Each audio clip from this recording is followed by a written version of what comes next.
Hello, আসসালামু আলাইকুম। Dessert বা মিষ্টি এত মজার একটা রেসিপি শেয়ার করব, সাথেই থাকবেন দেখবেন।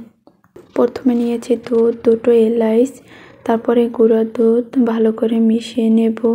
তারপরে আমি নেব এখানে কনডেন্স মিল্ক পরিবর্তে আপনারা চিনি ব্যবহার করতে পারেন। আমি হাই হিটে জাল করে নেব। জাল করতে করতে এভাবে এরকম হবে। এখন আমার ঘিটা হয়ে গেছে, এখন আমি নামিয়ে নেব। এখন আমি রুটিটা ভেজে নেব। তার জন্য নিয়েছি তেলটা একটু বেশি নিতে হবে, না হলে রুটিটায় তেল চুষে নেবে, তার জন্য বেশি নিতে হবে। আমি দুই পাশ ভেজে নেব। যখন এরকম কালার হবে তখন আমি তেলটাকে ছেঁকে নেব। আমার রুটিগুলো সব ভাজা হয়ে গেছে। এখন আমি একটা শিরা বানাবো। শিরার জন্য পানি আর চিনি নিয়েছি, দুটো এলাচ নিয়েছি।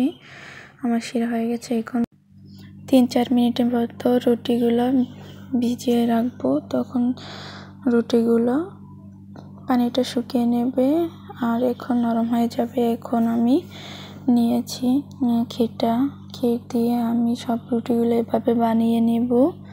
কয়েকটা উপকরণ থাকলেই এই ডেজার্টটা বা মিষ্টিটা বানানো যায়। এটা খেতে অসম্ভব মজা হয়। সবাই ভালো থাকবেন, সুস্থ থাকবেন। আল্লাহ হাফেজ।